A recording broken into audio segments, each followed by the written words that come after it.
तिलक तराजू और तलवार, इनको मारो झूठे चार, ब्राह्मण बनिया ठाकुर चोर, बाकी सारे DS4। ये लोग वही लोग हैं, सिर्फ इनको मजा आता है देश में जातिवाद करना। अलीगढ़ में यूनिवर्सिटी है ना, उसका नाम चेंज करके डॉक्टर भीमराव अंबेडकर के पे कर दो, अपने आप पता चल जाएगा ये भीम और मीम वाले कितना नाचने लगेंगे। उसका नाम एक बार चेंज करके देखना, वहाँ पर कितने ये लंबी दाढ़ी, गोल टोपी, ऊंचा पैजामे वाले कैसे नाचते हैं इस देश में, मैं आपको दिखा दूंगा। हम सुदामा हैं तो हम परशुराम भी हैं। मत छेड़ो ब्राह्मणों को, जिस दिन हम अपनी पर आएंगे तुम्हें जगह नहीं मिलेगी। तुम्हारे बाप दादा को बचाते आए हैं हम। नमस्कार, आप सभी का मैं दीपक शर्मा एक बार फिर से बहुत स्वागत करता हूं न्यूज़ हिंदी में। देखिए, जेएनयू की बात करें तो हमेशा से ही उसका विवादों से नाता रहा है और अभी एक वीडियो मेरे हाथ में है जो जेएनयू की है और इसमें पूरा का पूरा विवाद ही घुसा हुआ है। तिलक तराजू और तलवार ये नारा हमने पहले भी कई बार सुना है, लेकिन इस बार ये कुछ छात्र हैं जो वीडियो में अगर आप देख सकें, और ट्विटर पे बड़ी ट्रेंडिंग में ये वीडियो है जिसमें ये लोग नारे लगा रहे हैं कि ब्राह्मण क्षत्रिय ये इनको जूते मारे जाएं और तिलक तराजू और तलवार इनको मारो जूते चार, ये नारा ये लोग दे रहे हैं और आज़ादी की डिमांड ये कर रहे हैं। तो इस मुद्दे को लेकर मैं कनॉट प्लेस में हूँ, पब्लिक से बातचीत करेंगे कि जेएनयू में आखिर ऐसी चीज़ें क्यों घटित होती हैं। क्या नाम है सर? इंद्रेश द्विवेदी। द्विवेदी जी, जेएनयू वाली वीडियो आपने देखी जो ट्विटर पे बड़ी ट्रेंडिंग में है, ये क्या दिक्कत है इनको, आपत्ति क्या है तिलक से तराजू से? सर देखो, तिलक तराजू और तलवार इनको मारे जूते चार, ये काशीराम ने नारा दिया था एक बार, और तब भी ये नारा ब्राह्मण बनिया और क्षत्रिय समाज के खिलाफ था। और आज भी ये, आज तो वो वीडियो में सिर्फ इतने तक ही नहीं रुके हैं कि तिलक तराजू और तलवार इनको मारो जूते चार, वो बाकायदा स्पेसिफाई कर रहे हैं उसमें कि ब्राह्मण बनिया ठाकुर चोर, बाकी सारे DS4, ये भी उसमें नारा दे रहे हैं। तो ऐसे भीमटों को, मेरे शब्दों की जिसको भी बुरा लगे, जो उखाड़ना हो उखाड़ लेना। एक डिस्क्लेमर देके फिर अपनी बात पर आऊँगा मैं कि भीमटे से जब मैं बात करता हूँ तो ये किसी जाति, किसी धर्म, किसी पंथ, किसी मजहब के लिए नहीं है। ये विशेषकर उन नफरतियों के लिए है जो हमारे टैक्स के पैसे पर पलते हैं, हमारे टैक्स के पैसे पर पढ़ते हैं और उसके बाद में सनातन के खिलाफ, सनातन के अभिन्न अंगों के खिलाफ, इस देश के मुख्य नागरिकों के खिलाफ जहर उगलने का कार्य करते हैं। और ऐसे लोगों को साहब मैं अपनी एक कविता से जवाब देना चाहूँगा, उसके बाद में विधिवत भी जवाब दूंगा, लेकिन पहले एक कविता के माध्यम से इन नफरती चिंटुओं को, भीमटों को बताना चाहता हूँ मैं। एक कवि अपनी लेखनी से ही जवाब देता है, तो सुनिएगा। सुनो ध्यान से भीमटो सारे, सुनो ध्यान से भीमटो सारे, तुमको आज बताता हूँ ब्राह्मण बनिया और ठाकुर का तुमको इतिहास पढ़ाता हूँ। बात ज्ञान की जब आए मैं स्वयं ब्रह्मा बन जाता हूँ, दान देने पे आऊँ तो महर्षि दधीच कहलाता हूँ। बन सुदामा मैं कृष्ण से, बन सुदामा मैं श्री कृष्ण से, 3 लोक ले जाता हूँ और रण क्षेत्र में परशुराम बन मैं ही कोहराम मचाता हूँ। शिक्षा दया और दान का मैं सबको पाठ सिखाता हूँ। क्या? शिक्षा दया और दान का मैं सबको पाठ सिखाता हूँ, तब जाकर इस समाज में मैं ब्राह्मण कहलाता हूँ, तब जाकर इस समाज में मैं ब्राह्मण कहलाता हूँ। रावण का संहारक हूँ, रावण का संहारक हूँ, मैं श्री राम कहलाता हूँ। बात करो बलिदान की जो तुम, मैं संभाजी बन जाता हूँ। बात करो बलिदान की तुम, मैं संभाजी बन जाता हूँ। राणा प्रताप का स्वाभिमान ले मुगलों से लड़ जाता हूँ, देश धरा की खातिर अपना सर्वस्त्र लुटाता हूँ। शीश कटा जो धड़ से लड़ता, शीश कटा जो धड़ से लड़ता, मैं कल्लाजी राठौर वो बन जाता हूँ, तब जाकर मैं वीर क्षत्रिय कहलाता हूँ। ये है ब्राह्मण और क्षत्रिय। अभी आगे सुनिएगा, समाप्त नहीं हुई है। सबको एक सूत्र में, सबको एक सूत्र में पिरोने वाला महाराजा अग्रसेन कहलाता हूँ। सबको एक सूत्र में पिरोने वाला महाराजा अग्रसेन कहलाता हूँ। वो टोडरमल भी मैं ही हूँ, वो टोडरमल भी मैं ही हूँ जो शहीद साहिबजादों को सम्मान दिलाता हूँ। बहुत से लोग इस पे कहेंगे कि क्या सम्मान? टोडरमल राजा वो थे जिन्होंने जब साहिबजादों की और माता गुजरी को, 2 साहिबजादों और माता गुजरी को जब औरंगजेब की सेना ने मार दिया था, उसके बाद में उनके अंतिम संस्कार के लिए ज़मीन तक खरीदने के लिए राजा टोडरमल को अपने खजाने से सोने की मोहरें देकर उतनी ज़मीन खरीदनी पड़ी थी। तब मैंने लिखा था कि वो टोडरमल भी मैं ही हूँ जो शहीद साहिबजादों को सम्मान दिलाता हूँ। अंबानी अडानी और बिरला बनकर, अंबानी अडानी और बिरला बनकर भारत में रोजगार उत्पन्न कराता हूँ। तब जाकर सुनो भीमटो, क्या तब जाकर सुनो भीमटो, मैं बनिया कहलाता हूँ। दान धर्म की बात करो तो, दान धर्म की बात करो तो वो मेरे बिना अधूरी है। इस देश की इस तरक्की में ये बनिया बहुत ज़रूरी है। समझ गए भाई साहब? मुझे शूद्र से भी, क्योंकि ये लोग हमेशा क्या करते हैं, ब्राह्मण बनिया क्षत्रिय को अलग कर देते हैं और शूद्रों को अलग कर देते हैं। लेकिन मैं बता दूं इनको, ये बताना चाहता हूं, ये मैसेज जाना चाहिए इनके पास कि शूद्र भी मुझसे अलग नहीं है, शूद्र भी मुझसे अलग नहीं, वो मेरे ही शरीर का हिस्सा हैं। श्री राम और केवट जी का कितना प्यारा किस्सा है। भारत का सच्चा इतिहास है ये, भारत का सच्चा इतिहास है ये। तुम इसको क्यों झुठलाते हो? जात पात के नाम पर हमको तुम नफरती ही लड़वाते हो। टैक्स से हमारे पढ़ने वाले, टैक्स से हमारे पढ़ने वाले खैराती हो तुम। अरे भीमटो किसकी सह पर तुम अपनी औकात भुलाते हो। अरे भीमटो किसकी सह पर तुम अपनी औकात भुलाते हो। अब भाई साहब जो मैंने ये बात बोली है, अब इसमें विस्तृत आता हूँ। ये चाहे जेएनयू में हो, चाहे सो कोल्ड ये भीमटे जो आए दिन सिर्फ और सिर्फ समाज को बांटने का काम कर रहे हैं, जो हिंदुओं को सनातन को बांटने का कार्य कर रहे हैं, उनकी पीड़ा यही है कि ब्राह्मण बनिया क्षत्रिय, ब्राह्मण क्षत्रिय और शूद्र और वैश्य, ये अगर चारों एक हो जाएंगे ना तो भारत विश्व गुरु बन जाएगा। इसको तोड़ नहीं पाएंगे, लेकिन ये इसे तोड़ना चाहते हैं। ये जय भीम के साथ में जय मीम का भी नारा देते हैं। ये वो दोगले हैं जो देश के टुकड़े टुकड़े करना चाहते हैं। इनको कश्मीर के ब्राह्मण दिखाई नहीं देते हैं पीड़ित, इनको देश के गरीब ब्राह्मण पीड़ित नहीं दिखाई देते हैं, लेकिन ये हमारे टैक्स के पैसों पर पल कर देश में आग उगलने का कार्य करते हैं। जेएनयू का नाम तो सुना होगा आपने। भाई धर्म कर्म का बात हम नहीं करूँगा। क्यों? क्यों? धर्म का क्या हो गया? क्या नाम है आपका? हमारा नाम सिकंदर खान। सिकंदर खान। धर्म का कोई धर्म, हम धर्म बांटने के लिए नहीं आए। धर्म के लिए तो कोहराम मचा हुआ है जेएनयू में। ऋषि मुनि उन्हीं में जो हमने धर्म बांटने आया हूँ। ठीक है, सारे पहले सारे बौद्ध थे, कोई धर्म ही नहीं था। सब बौद्ध थे। बौद्ध थे। तुम भी? बुद्ध को अभी भी बुद्ध का आप भी बौद्ध थे? बुद्ध क्यों? हम भी बुद्ध है बोल अभी भी।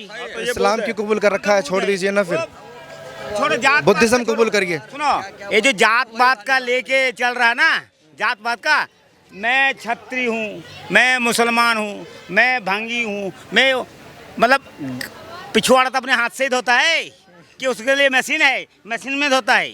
आजकल तो मशीनें चल रही हैं, इंग्लिश टॉयलेट चल रहे हैं, क्या दिक्कत है? अरे मशीन ही रखो, ठीक है, मशीन ही रखो, फिर मशीन से धो। लेकिन एक बात तो बताओ, बड़ी अच्छी बात बोली कि जात पात में नहीं बढ़ना बेकार चाहिए, है। लेकिन जेएनयू के बच्चे जो बार बार बोलते हैं कि ब्राह्मणों से दिक्कत है, राजपूतों से दिक्कत है, बनियों से दिक्कत, कभी वहाँ लिख देते ब्राह्मण भारत छोड़ो। एक 2-3 साल पहले की बात है। जेएनयू के स्टूडेंट्स को, बच्चों को क्या मुसलमान दिक्कत? कौन है, हिंदू कौन है, जैनी कौन है, और ईसाई कौन है, सिख कौन है, ये पूछता हूँ मैं जैनियों से।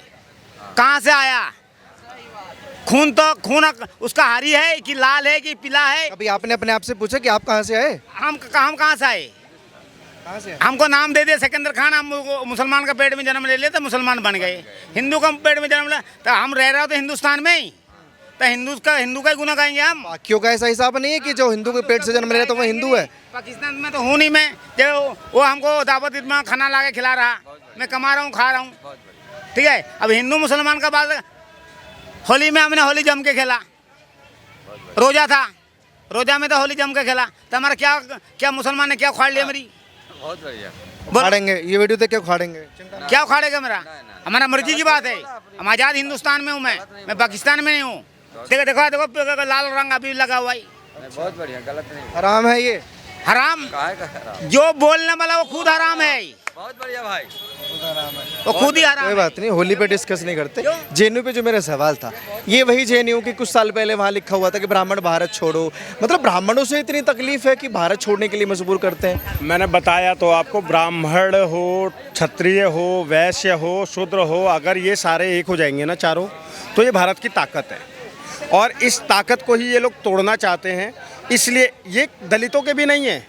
आपको एक्चुअल फैक्ट बताऊं, क्या जेएनयू के किसी भी सो कॉल्ड वामपंथी छात्र को आपने अभी जो एक बिटिया के साथ में दलित की बेटी थी जिसके साथ में बलात्कार करने वाले 4 लोग थे विशेष समुदाय से, उसके खिलाफ आवाज़ उठाते हुए देखा क्या? उसके हाथ पर ना ओम लिखा हुआ था, तेजाब डालकर मिटा दिया गया। क्या इनको देखा किसी दलित बेटी के लिए आवाज़ उठाते हुए? वो जो साक्षी दिल्ली में मारी गई थी दलित की बेटी थी, क्या इनको देखा दलित के लिए आवाज़ उठाते हुए? नहीं, ये दलितों के भी नहीं है, ना ये जाएगा ना वो चंद्रशेखर रावण जाएगा। लेकिन फिर वो कौन से दलित हैं जो इनका साथ देते हैं, जो इन नारों का साथ देते हैं? वो भी तो दलित में ही आते हैं ना। नहीं साहब, ये भी एक मिसकंसेप्शन है। दलित दलित करके इन्होंने बांटा है हमारे समाज को। मैं बार बार जब बात करता हूँ ना, इसीलिए हमारा 27 साल का युवा जो महंत भी है वो क्या बोलता है, जात पात की करो विदाई, सारे हिंदू भाई भाई। हम सारे ये बात बोलने पे जहाँ पर वो हैं वहाँ पर इन्होंने क्या काम करा, दलित करके उनको अलग करने की कोशिश कर दी। अब इसमें शामिल होने वाले ये वामपंथी विचारधारा के अर्बन नक्सल हैं। अर्बन नक्सल जो शहरों में रखकर नक्सलवाद को पनपाना चाहते हैं, देश में अराजकता लाना चाहते हैं। और उसमें नाम फिर किस किस का आ जाता है?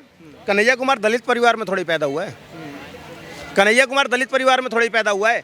ये वामपंथी विचारधारा के लोग हैं।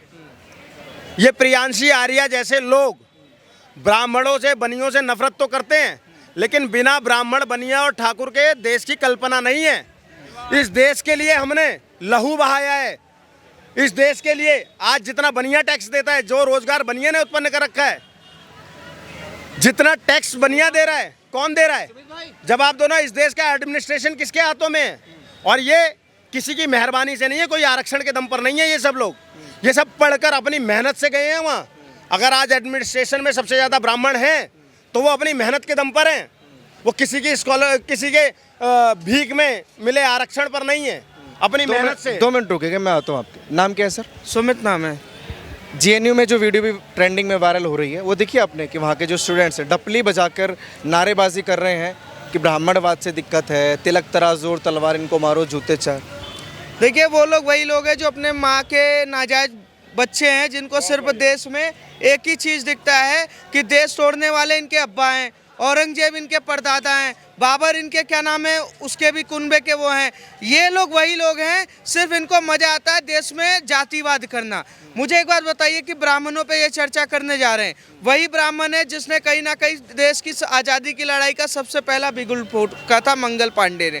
ठीक है, देश का जो सारा कुछ इंफ्रास्ट्रक्चर आज चला रहे, चाहे प्रधानमंत्री हो चाहे कोई भी हो, उनका अगर कोई सलाहकार होता है तो ब्राह्मण क्यों बनता है? क्योंकि दिमाग से तेज होना चाहिए। ऐसा नहीं है कि आपको 45% 55% आरक्षण मिल गया फिर भी आप बोधू हो, तो उसका कारण सिर्फ आपके दिमाग में भरी हुई गंदी मानसिकता है।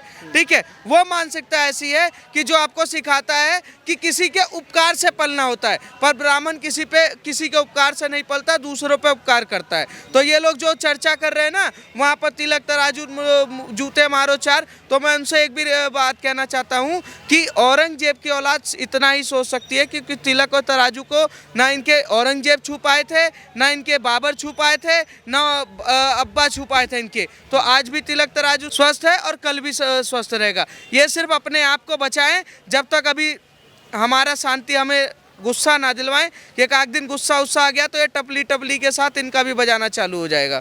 लेकिन सवाल खड़ा होता है ना कि सदियों पहले अगर कुछ हुआ था वो दौर किसी ने नहीं देखा कि इन पर अत्याचार हुए नहीं। लेकिन आज के वक्त में आधुनिक भारत में तमाम तरह की सुविधाएं सरकार से मिल रही हैं, आरक्षण सरकार से मिल रहा है, इसके बावजूद भी इन बच्चों के दिमाग में जहर कौन घोल? मुझे एक बार बताइए, कौन सा इतिहासकार है जो देश में कहता है कि ब्राह्मण उस समय पर इनको पानी पीने का अधिकार नहीं था?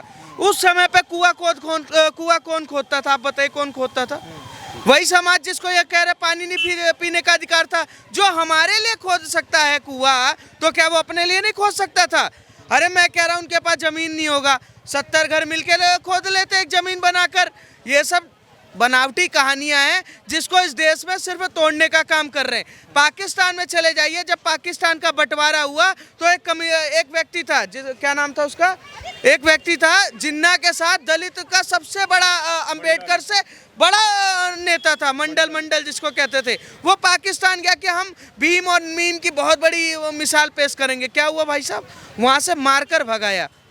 ठीक है, आज देश में बांग्लादेश, आप जाइए पश्चिम बंगाल में दलित बहन बेटियों के साथ कौन बलात्कार कर रहा है? यही जिहादी कर रहे हैं। उत्तर प्रदेश में जाइए, अभी जो उन्नाव में हुआ या कहीं पर हुआ जो कांड हो रहे हैं, वो कौन कर रहा है? दलित बेटियों के साथ कौन करता है? ये जिहादी करते हैं। दिल्ली में हुआ, आप कहीं भी जाइए, जम्मू कश्मीर में हुआ, दलित बेटियों के साथ जो लगातार, अभी ये सहारनपुर में एक बच्ची थी जिसके हाथ में ओम छपा हुआ था, उसके साथ बलात्कार करने वाले ओम को भी मिटा देते हैं और उसके बाद क्या करते हैं? वो कौन थे? वो जिहादी थे। आप जिस जिहादी के समर्थन में आप सोच रहे हैं उनका समर्थन करेंगे, आप उनके साथ खड़े होंगे, वो लोग सिर्फ आपका यूज़ कर रहे हैं। जिस दिन वो जम्मू कश्मीर बना लेंगे वो आपको भी नहीं छोड़ेंगे। जिस दिन वो गलती से पश्चिम बंगाल बना लेंगे आपको नहीं छोड़ेंगे। जिस दिन उन्होंने बांग्लादेश बनाया, अफगानिस्तान बनाया, वो आपको नहीं छोड़ेंगे। मैं इस देश में एक बात जानता हूँ, चाहे ये ब्राह्मण हो, चाहे मैं ठाकुर हूँ, चाहे ये राजपूत हो, चाहे एससी हो, चाहे ओबीसी हो, कुछ भी हो, उनके आसमानी किताब पे एक ही चीज़ लिखा हुआ है कि सारे के सारे काफिर हैं, और इस चीज़ को नोट कर लेना ज़्यादा जरूरी है। लेकिन उनको दिक्कत उनसे नहीं है ना जिनका आप जिक्र सर, कर रहे दिक्कत अभी हैं। नहीं दिक्कत उनको ब्राह्मणों से है, दिक्कत उनको राजपूत से है, कश्मीर में और कौन दिक्कत था? उनको बनियों से। कश्मीर में कौन था सर? एक साथ जो लोग जिनको दिक्कत है ना, ब्राह्मण राजपूत, इन लोग का जो रियासतें हैं, जो जमीनें हमने दान में दिया था, वो दान हमारा वापस कर दो हमें, उसके बाद तुम विरोध करके दिखा दो। रहने लायक जमीन नहीं है इनके पास और ये हमारा विरोध करेंगे। कश्मीर में कौन था? मैं तो अपने पूर्वजों का जब हो इतिहास सकता है इसलिए विरोध कर रहे हैं कि उनके पास जमीनें नहीं, मैं क्या आपके बोल पास रहा हूँ? जमीनें हैं। मैं तो अपने पूर्वजों का जब पढ़ता हूँ ना, इनके द्वारा कहा जाता है कि ये हमें पैरों के नीचे रखते थे। इनका यही लक्षण है। आज देख रहे हैं आप, मंदिरों पे चढ़ के जय भीम का नारा लगाते हैं, वहाँ पे झंडा लगा देते हैं। तो यही हरकत की वजह से इनको पैरों के नीचे रखा जाता था। और मैं तो समर्थन करता हूँ, मारो, चुन कर मारो। जब ब्राह्मण बनिया का अगर विरोध करते हैं, ब्राह्मण बनिया और राजपूत इस देश का राज मुकुट है। ये सॉल्यूशन है मारना? अरे जब कानून से नहीं सुधर रहे हैं तो मारो ना भाई, सीधी सी बात है। जब कानून व्यवस्था को ये नहीं मान रहे, जो ये नारा लगाए, क्या ये संविधान के विरोध में नहीं है? ये बताइए ना। एक बार ना, जो ये क्या नाम है, अलीगढ़ में यूनिवर्सिटी है ना, उसका नाम चेंज करके डॉक्टर भीमराव अंबेडकर के पे कर दो, अपने आप पता चल जाएगा ये भीम और मीम वाले कितना नाचने लगेंगे। एक बार जामिया यूनिवर्सिटी का नाम चेंज करके देख लो, उसका नाम एक बार चेंज करके देखना, वहाँ पर कितने ये लंबी दाढ़ी, गोल टोपी, ऊंचा पैजामे वाले कैसे नाचते हैं इस देश में, मैं आपको दिखा दूंगा। ये सिर्फ फेक नैरेटिव सेट कर रहे हैं कि हम अम्बेडकरवादी है। अम्बेडकर का तो विचार था कि इस देश में एक भी मुसलमान नहीं होना चाहिए था, उनके किताब में लिखा हुआ था। किसने रोका? अम्बेडकर तो चाहते थे कि इस देश में आरक्षण नहीं होना चाहिए। अम्बेडकर जी तो चाहते थे इस देश में किसी भी तरीके की माइनॉरिटी कमीशन कुछ भी नहीं होना चाहिए। पर किसने बनाया इस देश को? कहीं ना कहीं जैसे अंग्रेज लूट के गए, मुगल लूट के गए, वैसे ही कांग्रेस ने लूटने के लिए दलित, शोषित, वंचित, ये वो फलाना ढिमका बनाकर इस देश को सौंप दिया है, और उसका नाच नचनिया आज भी ये देश भुगत रहा है। वो कांग्रेस ने बनाया, लेकिन जैसे ये मानसिकता के बच्चे हैं, स्टूडेंट्स हैं, क्या लगता है इनका उद्देश्य क्या हो सकता है? सर, इनका उद्देश्य क्या है? इनको सस्ती लोकप्रियता चाहिए और उसके बाद राजनीति में जाना है। कन्हैया कुमार ने देश विरोधी नारे लगाए। फेम चाहिए मोटा मोटा। हाँ, बेसिकली फेम चाहिए कि किसी भी तरीके से नेगेटिव हो, पॉजिटिव हो, फेम मिले। और फिर कांग्रेस पार्टी तो बैठी हुई है ना, देश विरोधी ताकतों को संरक्षण देने के लिए, सनातन विरोधी ताकतों को संरक्षण देने के लिए उनको रिवॉर्ड में सांसद की टिकट दे देते हैं। कन्हैया कुमार को देश विरोधी नारों का रिवॉर्ड मिला ना, कि उसको वही दे दिया। इसी तरीके से आज ये भी कर रहे हैं। लेकिन मैं इनको एक बात बता दूं, इस देश की कल्पना नहीं है तिलक, तराजू और तलवार के बिना। कल्पना नहीं है। पूछो कैसे? जो ये शिक्षा देने वाले हैं ना, उसको ब्राह्मण कहा जाता है। हमें अगर जाति का कॉलम दिया ना, तो वो संविधान जो अंबेडकर साहब ने लिखा, जिस संविधान को, उसने हमें जाति का कॉलम दिया है। जिस मनुस्मृति से ये लोग लड़ते हैं ना, डरते हैं और लड़ते हैं, उस मनुस्मृति ने आपको जाति का कॉन्सेप्ट नहीं दिया था, वर्ण व्यवस्था दी थी। जो ज्ञानी होगा वो ब्राह्मण होगा, जो देश की सुरक्षा में होगा। आज का दलित के बच्चे नहीं है क्या सेना में? लेकिन वो देश की सुरक्षा में, वो सारे वर्ण व्यवस्था के अनुसार मेरे देश की सेना में मौजूद हर व्यक्ति क्षत्रिय है, कर्म के आधार पर। देश में ज्ञान और शिक्षा का प्रचार प्रसार करने वाला हर व्यक्ति ब्राह्मण है। व्यापार करने वाला हर व्यक्ति बनिया है, और सेवा करने वाला हर व्यक्ति शूद्र है। लेकिन इन लोगों ने उसको अलग तरीके से डाइवर्ट करके सिर्फ सनातन को भंग करना, सनातन को तोड़ना चाहते हैं और देश में अराजकता फैलाना चाहते हैं। लेकिन इनके ये मंसूबे पूरे नहीं होंगे। और बता दूं इनको, हम सुदामा हैं तो हम परशुराम भी हैं। मत छेड़ो ब्राह्मणों को। जिस दिन हम अपनी पर आएंगे, तुम्हें जगह नहीं मिलेगी। तुम्हारे बाप दादा को बचाते आए हैं हम, बचाते। और तुम अगर ये कहते हो ना कि तुम्हारा शोषण हुआ, तुम्हारा शोषण हुआ, तुम्हारा शोषण हुआ। थोड़ा सा इतिहास बता देता हूँ भाई साहब, ये कॉन्सेप्ट गलत दिया गया है। जब भगवान राम का राज तिलक हो रहा था ना, तो उनका चीफ गेस्ट कोई ठाकुर या कोई ब्राह्मण नहीं था, उनका चीफ गेस्ट वो केवट जी थे जिन्होंने उनको नौका से नदी पार कराई थी। लेकिन रामायण को भी कहाँ मानते हैं ये लोग, मैं वही बताना जेएनयू चाह रहा हूँ। वाले। और जिसे आप संविधान का रचयिता कहते हो, जिसको आप ये बताते हो कि हाँ नहीं इन्होंने संविधान रचा, ये सबसे पढ़े लिखे व्यक्ति थे, भारत के संविधान के जनक थे, उनकी पढ़ाई लिखाई कराने वाला, उच्च शिक्षा कराने वाला एक बार पढ़ना कौन था? तो देखिए जेएनयू में जो अभी विवादित बयान, नारेबाजी की जा रही है, मानसिकता बेहद ख़राब है। ये नारेबाजी नहीं होनी चाहिए क्योंकि आधुनिक भारत का युग है, 2025 का ये भारत है। जात पात का भेदभाव ख़त्म करके हमें अपने डेवलप का सोचना चाहिए, अपने देश के विकास का सोचना चाहिए। और आप लोग अपनी राय प्लीज़ इस मुद्दे पर क्या रखते हैं वो कमेंट सेक्शन में दीजिए। और ऐसी खबरों के लिए आप जुड़े रहिए हमारे साथ और देखते रहिए ओ न्यूज़ हिंदी।